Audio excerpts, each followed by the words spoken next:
Yo, salut tout le monde, j'espère que vous allez bien. Je suis hyper content de vous retrouver sur cette nouvelle vidéo, sur ma chaîne YouTube également. Alors, aujourd'hui, on va parler d'un sujet très important. Comment rester motivé durant sa diète. Alors, je remets les choses en contexte. Moi, c'est Mr. RS, on va dire. C'est pas mon vrai nom, mais bref, on en parlera plus tard. Il y a de cela quelques années, comme j'aime le préciser pour ceux qui feront tomber nouvellement cette vidéo, il y a de cela quelques années, je pratiquais la muscu, le sport en général de façon assez intense, à raison de 6 fois par semaine. Alimentation équilibrée, exercice bien contrôlé, bref, toute la panoplie. Et donc j'ai atteint pratiquement 90-100 kilos. C'était pas le meilleur physique sur la terre, mais moi j'en étais fier. Ça ressortait bien dans les vêtements, niveau santé c'était top. Bref, c'était le top du top, en tout cas pour moi. Et suite à certains événements, certaines choses dans la vie, bref, on en parlera lors d'une autre vidéo, j'ai pris 50 kilos. Et là, je me suis donné pour objectif de perdre ces 50 kilos là et de revenir à un physique plutôt potable. Je ne dis pas que je vais revenir à ce physique là, mais bon, un physique correct. Mais le plus important, c'est que durant ce challenge là, je vous montre mes galères, mes satisfactions, mes astuces entre guillemets, en toute humilité. Je ne suis pas un professionnel du domaine. Ce sont les astuces de celui qui vit la chose et celui qui l'a vécu, qui a été des deux côtés de la barrière. Donc moi personnellement, pour me motiver, en tout cas, et si pendant ce temps j'ai pris 50 kilos, c'est parce que clairement, je n'étais pas motivé. J'avais pas envie clairement. Faut pas qu'on passe par 3 ou 4 chemins. J'avais pas envie. Donc moi, je me dis, je vais vous classer dans cette vidéo par ordre d'importance les aspects qui peuvent être des facteurs clés de motivation. Premier facteur, la santé. Alors, on va être factuel, objectif et pragmatique. On va arrêter de tourner autour du pot, à commencer à caresser les choses dans le sens du poil. De vous à moi, quand on est en surpoids, si vous avez été en surpoids, si vous regardez cette vidéo, c'est que peut-être vous avez 2-3 kilos en trop, voire plus. Vous savez très bien, votre état de santé, quand vous êtes svelte ou bien quand vous êtes dans une forme normale, et votre état de santé quand vous êtes en surpoids, ce n'est pas pareil. Ce n'est absolument pas pareil. Je prends mon exemple, je parle de ce que je connais, je vais éviter de faire l'apprenti coach ou l'apprenti médecin, ce n'est pas le but. Je prends mon exemple. Moi, mon entourage, tout le monde me connaît, je ne ronflais jamais. Mais je ronflais vraiment quand j'étais très fatigué. Depuis que j'ai pris du poids, c'est un wagon, frère. C'est le REA. Je ronfle, mais à foison. Les douleurs au niveau des articulations, c'est infernal. C'est infernal.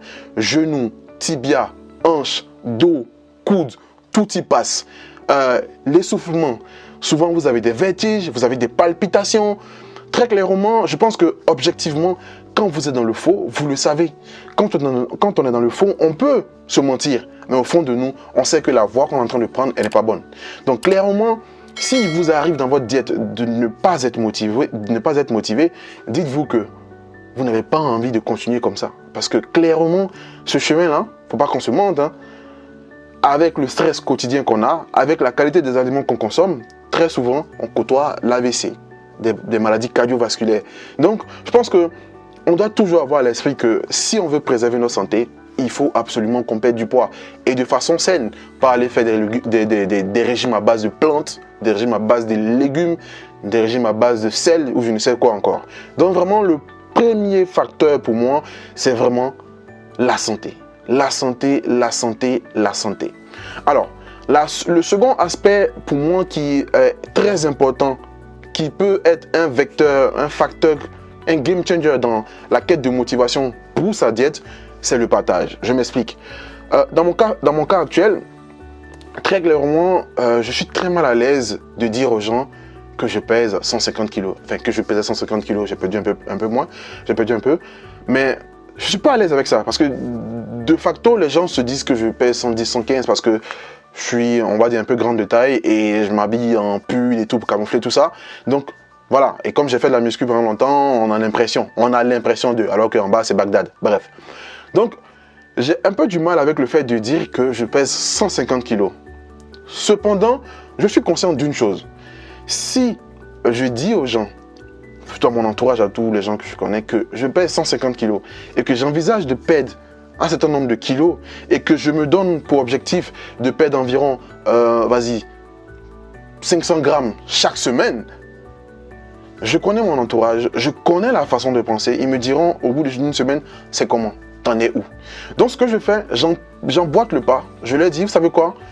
Vendredi prochain, c'est jour de peser. Il faut qu'on en parle. Et pour aller plus loin, je savais que dans mon entourage, j'ai tellement dit que j'allais perdre du poids, j'allais redevenir comme avant. On ne me croit plus, en toute sincérité. On s'est dit, bah voilà. Donc ce que j'ai fait, c'est que je suis dans une boîte où j'ai commencé il n'y a même pas 2 mois. Hein. J'ai commencé il n'y a même pas 2 mois. Et il y a une collègue avec qui on rigole et tout. Je lui ai dit, tu sais quoi? Je pèse tel poids. Elle était choquée. Je lui ai dit, je vais perdre ce poids-là.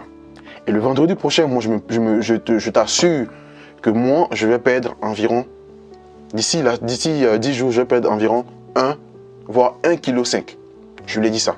Après, je ne donne pas des poids inatteignables. Je savais très bien que c'était ma première semaine de diète.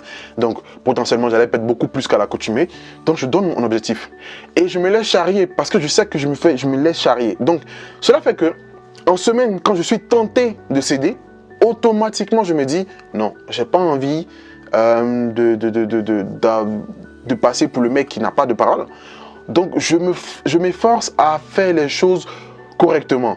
C'est un aspect de la chose, mais je vous assure, si vous partagez autour de vous, si vous vous dites autour de vous à quelqu'un qui vous apprécie, que moi je veux perdre du poids, je veux que tu m'accompagnes, je veux que chaque 10 jours, tu me pousses à faire le point, automatiquement vous avez une épée Damoclès au-dessus de la tête qui vous pousse à vous surpasser, pas à vous mettre votre santé en danger, mais quand vous avez envie de flancher, vous pensez automatiquement à ça. Et c'est très important. Donc c'est un facteur que... Après, vous aurez plusieurs arguments que vous me mettrez en commentaire, j'espère d'ailleurs.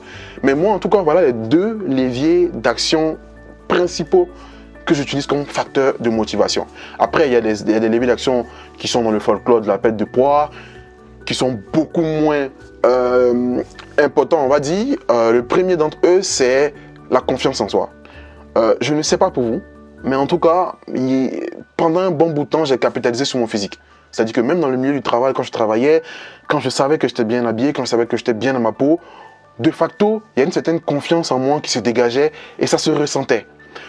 Je me suis habitué à ce corps-là pendant longtemps et lorsque j'ai perdu du poids, ma confiance en moi a chuté, mais à un point que vous n'imaginez même pas. Parce qu'on pense souvent que c'est seulement physique, mais le physique et le psychologique sont très liés. Oula, le mec il devient psychologue. Bon, on va éviter d'aller dans ça parce que c'est pas mon domaine, mais vous avez compris le délire. Donc, je suis arrivé à un stade où je suis quelqu'un qui de base est, on va dire, je sais pas si coquet c'est le bon mot, je faisais attention à ce que je mettais, je faisais attention à ce que je portais, je faisais attention à ne pas fumer, je me douchais tout le temps, je faisais attention bref, à beaucoup de choses. C'était sans vouloir être métrosexuel, mais c'était vraiment un ensemble d'éléments qui concoctaient un cercle vertueux qui faisait que j'étais toujours dans une dynamique où il fallait que je sois le plus présentable possible. Mais dès l'instant où j'ai perdu du poids, que je me suis rendu compte que 90% de ma garde-robe ne me rentrait plus, je ne voulais plus sortir, je m'obstinais à porter toujours du noir, des pulls, des baggy, je mettais l'accent sur le confortable, pas forcément le plus beau. Et de fil en aiguille, je me suis retrouvé à perdre une confiance en moi. Et ça s'est ressenti même durant mon dernier emploi. J'étais toujours bon professionnellement, mais souvent, dans mon ancien emploi, j'étais amené à prendre la parole devant des comités, des directions financières. Et dès l'instant où tu n'es plus en confiance, quand tu prends la parole, on sent que tu n'es pas stable et tu es facilement déstabilisable. Ça peut paraître futile, superficiel, mais c'est très réel, les amis. C'est très réel. Étant donné que j'aspire à dégager beaucoup plus de confiance dans tous les domaines d'activité que je fais, je me suis dit non, il faut que je perde du poids, il faut que je me retrouve dans un corps où je me sens à l'aise. À titre d'exemple, cette chaîne YouTube n'est pas ma première. J'ai une autre chaîne YouTube où je fais beaucoup plus de vidéos. Sur des chaînes YouTube où je parle de sujets de culture générale, de sujets afro. Et je vous assure qu'avant ma prise de poids, je faisais des vidéos comme ça pour tester et tout. Je les tournais one shot. One shot. Dès l'instant où j'ai commencé à prendre du poids, je faisais 4, 5, 6 prises parce qu'il fallait que je sois dans le bon angle, il fallait que mon nez ne soit pas trop gros, parce que comme j'ai pris du poids, mes traits ont doublé, triplé. C'est un cercle vicieux dans lequel on entre et c'est pas du tout évident. Le dernier aspect qui peut être un aspect important pour votre motivation, je sais, c'est très ostentatoire, c'est très superficiel, c'est les vêtements. Si vous êtes comme moi, que vous aimez vraiment les vêtements, vous aimez les beaux vêtements, vous aimez bien vous habiller, très clairement, vous avez forcément un garde-robe, un jean, une veste, un polo, un manteau qui n'entre plus. Et là, vous vous dites, ce manteau-là, il faut que je le remette. Il faut que je le remette. Mais attention, ne vous fixez pas des objectifs utopiques, du style perdre 20 kilos en une semaine, en un mois, des choses comme ça. Si je sais que c'est possible, mais le but, ce n'est pas de perdre le maximum de poids rapidement. D'ailleurs, ça fera l'objet d'une autre vidéo parce que c'est très important de perdre du poids de façon pérenne. Donc voilà un peu les 4 aspects. Je voulais vraiment aborder ce sujet-là parce que ça me trottait à l'esprit. Je me suis dit, mais est-ce que ce genre de vidéo va vraiment plaire sur la chaîne? Si ce genre de contenu vous plaît, en plus des contenus du type que je fais, cuisine, alimentation et tout, n'hésitez vraiment à me le dire en commentaire. Donnez des sujets que vous voulez voir et on le fera ensemble. J'espère vraiment que vous avez aimé cette vidéo. N'hésitez vraiment pas à vous abonner. Même si vous passez là comme ça, vous avez vu la vidéo, ça vous a plu, vous avez aimé ma boubouille, de petits gros passionnés bien sympa et tout, n'hésitez pas à vous abonner. Ici, on va partager de bons moments ensemble. Si je flanche, je vous dirai. Si j'ai du succès, je vous dirai. Toutes mes galères, je les partagerai avec vous. Mes objectifs, je les partagerai avec vous. Donc, n'hésitez pas à vous abonner. Abonnez-vous, on va partager de bons moments ensemble. Ce ne sera pas seulement des choses superficielles. On va parler aussi du ressenti, de l'aspect psychologique. Donc vraiment, n'hésitez pas à vous abonner. D'ici là, portez-vous bien.